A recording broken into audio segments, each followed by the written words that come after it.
Merhabalar dostlar, iyi akşamlar, hoş geldiniz. Evet, güzel bir Ramazan geçiriyorsunuzdur umarım. Ramazan'dan hiç bahsetmiyorum. Bu akşam çayımı alıp geldim sizlerin karşısına. Evet, bu akşam konuşurken orucumuzu açtık artık. Çayımızı da içebiliriz diye düşündüm. Sizlere de afiyet olsun diyorum. Evet, bu akşam Perşembe gecesindeyiz. Yarın Cuma sevgili dostlar. Ve yarın artık Mart'ın son gündeyiz. 31 Mart Cuma günü yaşayacağız. Ve bu önemli bir haberle başlayacağım aslında. Mesela NASA bir haber duyurdu biliyorsun. Belki de görmüş olabilirsiniz. Bir dakika ben size şöyle bir görsel buraya hemen getiriyorum. Bakın. Şimdi güneşteki lekelerden bahsedilir hep. Duymuş olanlarınız olabilir. Güneşte lekeler zaman zaman çoğalır, zaman zaman azalır. Şu dönemde özellikle bu sene güneşteki lekeler çoğalıyor ve güneş patlamaları meydana geliyor ve dolayısıyla da dünyamız üzerinde de etkili olabiliyor. Şimdi NASA böyle bir haber duyurmuş ve burada ne demiş bakın. 23 Mart tarihinde de yine böyle bir durum olmuş, benzer bir şey. Ve uzmanlar diyor ki 1 Nisan tarihine dikkat edin diye burada işaret ediyor. Bunu söylemişler. Şimdi bizim de biliyorsunuz Uranüs Güneş kavuşumumuz var. Venüs kavuşumumuz var. Ve şu an kavuşumda. Onunla ilgili de size görselini göstereceğim biraz sonra. Ve şimdi güneşteki patlamalar olduğunda dünyamız üzerinde de biz etki alıyoruz. Yani çünkü çok güçlü bir manyetik alan meydana geliyor. Ve bir şey daha altını çizmek istiyorum. Şu anda gökyüzünde Koç takım yıldızında çok gezegen var. Başta Jüpiter. Bakın söyleyebiliyorum. Uyaranlara söylüyorum bunu.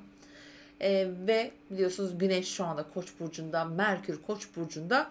Dolayısıyla bunların hepsini Koç burcu ateşle ilgilidir zaten. Ve özellikle Güneş Koç burcunda şu anda yüceldiği derecelerde ve çok Güneşle alakalıdır. Güneş ilk burçtur. Koç ilk burçtur biliyorsunuz. Ve gerçekten de bu lekeler çoğaldıkça dünyamız üzerinde de manyetik bir etkisi tabii ki oluyor. Özellikle işte bizim insanlar üzerinde de etkisi oluyor. Ama tüm elektrik ve elektronik sistemlerle ilgili mesela olabiliyor veya işte patlamalar, yanardağlar ki bu akşam yine duydum. Çok sevgili Peri bana atıyor. Çok sevgili bir takipçim var. Çünkü çok sıkı medyayı takip ediyor da. Yanardağ patlamaları işte yangınlar, kazalar Allah korusun bunlar gözlemlenebiliyor sevgili dostlar. Ve bugün Bolu'da ciddi 60 tane aracın birbirine girdiği bir zincirleme kaza meydana gelmiş.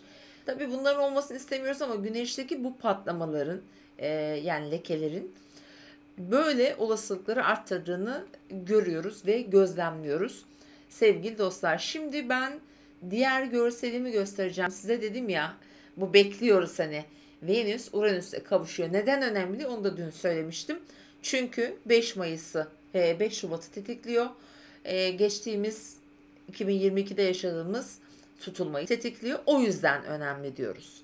Ve bir de tabii NASA'da böyle bir açıklama yapınca biraz böyle hani kaygı diyelim. Kaygı da duymasak da aslında olur ama ne yazık ki hemen şurada bakın bana göre sol tarafta bakın Venüs Uranüs 16 derecede sol köşeye doğru bakın üst köşeye göreceksiniz. Uranüs de 16 derecede kavuşumda ve bu gece kavuşacak. Tekrar şöyle büyütelim. Bakın yuvarlak daire en tepede gördüğünüz gibi Güneş ve yanında Şiron, Jüpiter, Merkür bunların hepsi şu anda Koç burcunda ve bunların hepsini Mars yönetiyor. Hemen burada Mars'a da bakın. Bakın Mars nerede arkadaşlar? 12. eve düşmüş. Hemen hemen yükselen derecesine geliyor. Geliyor ki bu bizim Türkiye haritasında da Mars şu anda bulunduğu derecede bizim yükselen derecemize yani Türkiye haritasının yükselen derecesine doğru geliyor. Dolayısıyla ülke gündemi ve ülke içinde yaşayan insanlar ama sadece bizim ülkemiz değil dünya üzerinde de bunların etkilerini göreceğiz ki dünya üzerinde de çok ciddi biliyorsunuz olaylar var bir sürü. En son biraz önce Prag Çekya'da yine benzer bir ayaklanma. Tüm dünya ayaklanıyor ve dolayısıyla bu Uranüs'ün işi parayla ilgili, bakın hepsi. Venüs'te kavuşumu, yine ekonomiyle ilgili konular. Bazı kısıtlamaları da getirebilir bu arada. Onları da söylemek istiyorum. Ki ben size bu yayınları özellikle günlük yapıyorum. Gündemi de takip ederek daha böyle anlaşılır sonuçlar çıksın diye. Mesela bu akşam seçimlerle ilgili belli kararlar alınması için e, meclis mi toplanmıştı, onları karıştırıyorum ama bir toplantı yapıldı, sonuçları açıklanmadı. Mesela orada bazı bence kararlar da çıkacak, bazı yasaklar, kısıtlamalar gelebilir. Sevgili dostlar. Evet, Uranüs'ün Venüs'te bu kavuşumu dediğim gibi ekonomiyle, parayla, doğa olaylarıyla, ilişkilerle ilgili beklenmedik gelişmeler, depremler, işte hep sayıyorum, her gün sayıyorum, tekrar saymak istemiyorum ama bu gece, yarın, yani hafta sonu boyunca da etkileri sürecektir. Bu güneş lekelerini genellikle aslında ben çok ilgiliyim. Sadece astrolojik göstergeler değil, gezegenleri de çok merak eder ve takip ederim. Ama bunları devamlı paylaşan bir astrolog var. Sevgili Öner Döşer. O çok yakından takip ediyor. Onu da takip edebilirsiniz. Bu konuda hani daha detaylı güneşteki patlamalarla ilgili bilgi almak isterseniz. Evet sevgili dostlar, ve tabii bunun yanı sıra hemen bu görselimizi de kapatalım şimdi. Tabii bakın, benim burada tek başıma olduğum için her işi kendim yapmam gerekiyor. Ne yazık ki bir büyük kanal olamadık. İnşallah o da olur bir gün. Evet sevgili dostlar, şimdi şunu da kapatalım ve buraya başka bir görsel açalım. Biraz sizi bekletiyorum biliyorum ama kusura bakmayın, yanlış açtım. Şunu açacaktım, aynen öyle. Tamam, bunu aşağı alalım böyle. Evet, şimdi günün açılarına geçiyorum. Şu an ay boşlukta, hala boşlukta bu arada.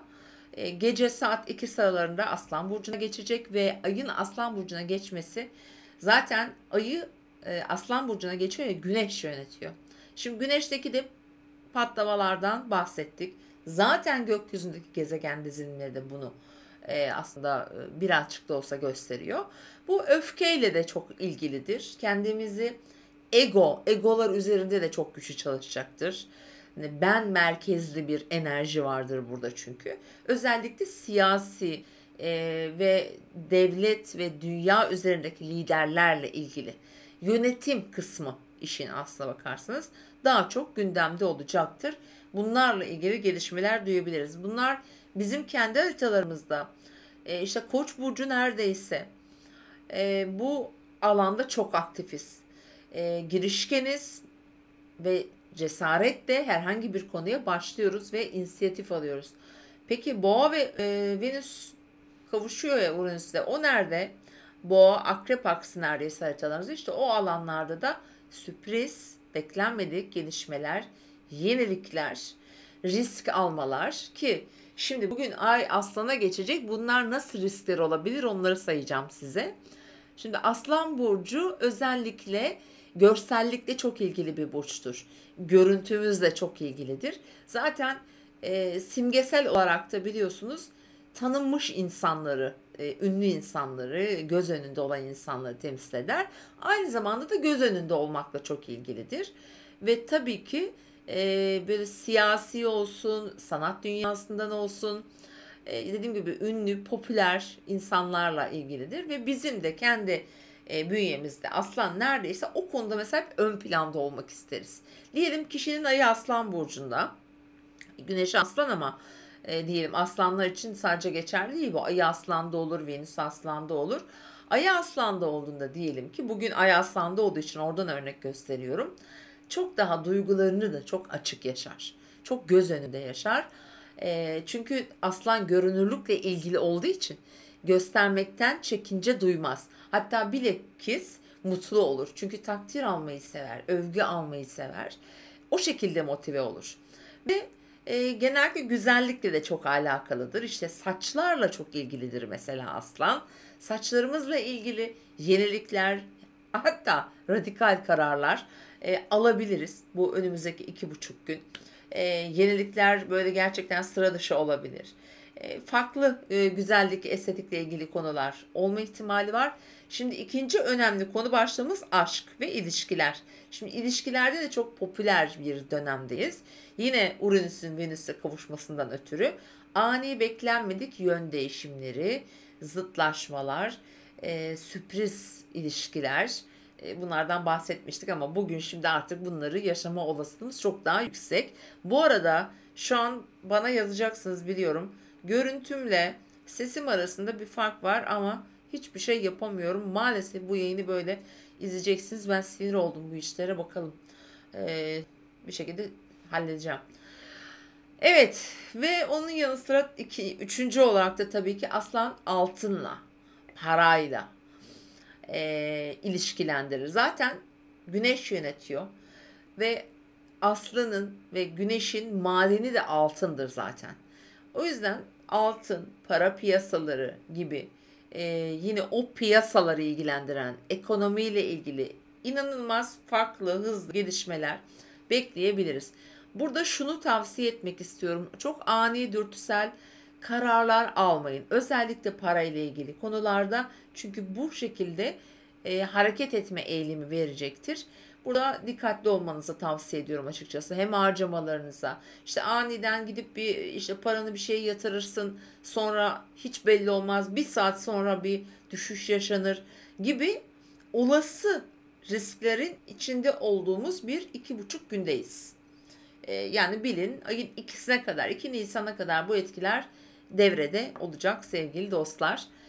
Ve tabii ki çocuklar diğer yandan. Şimdi çocuklarımız da çok gündemde olabilir bu önümüzdeki 2,5 gün. Onlarla ilgili konular, onların hayatları, onların okullarla ilgili konular olabilir.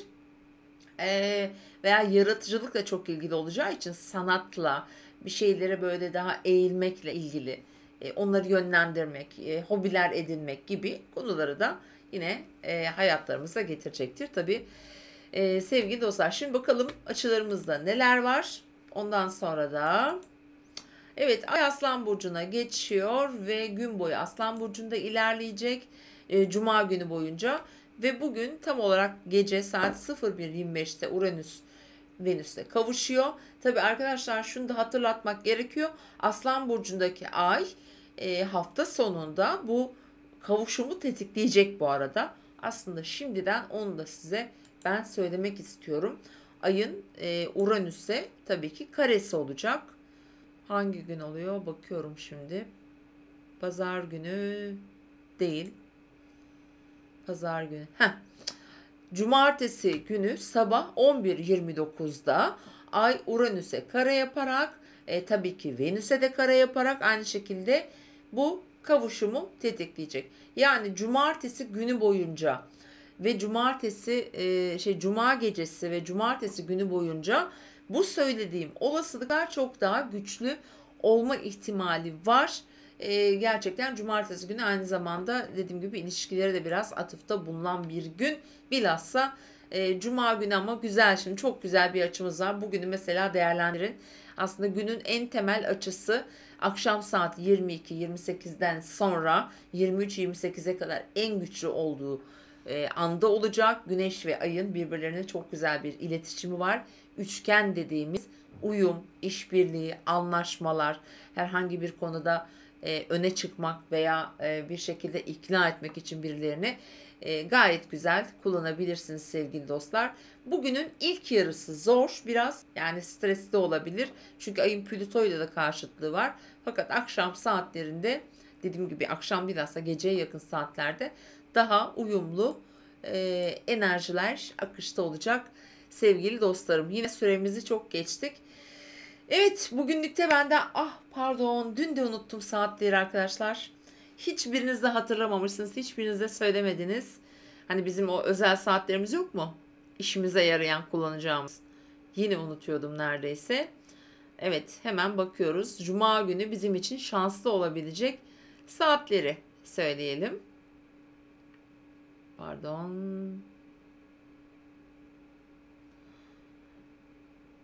Evet. Saat 10 15 ve 11-10 arasında ilk saatimiz. İkinci saatimiz ise öğleden sonra saat 14.30 15.30 aralarında. Diğer saatimiz de yine akşam saatlerine denk geliyor. Saat 10 ile 11 arasına denk geliyor sevgili dostlar. Daha şanslı olabileceğimiz saatler olacağını söyleyebilirim. Evet, bugünlük de böyle bir enerji akışımız olacak sevgili dostlar. İzlediğiniz için sağ olun. Eksik olmayın. Teşekkür ederim. Yayını beğenmeyi, yorum yapmayı da ihmal etmeyin. Yapıyorsunuz biliyorum. Çok çok teşekkür ediyorum. Ve tabii ki abone olmayan arkadaşların da abone olmasını bekliyoruz tabii ki. Kendinize iyi bakın. Tekrar görüşmek üzere. Hoşça kalın.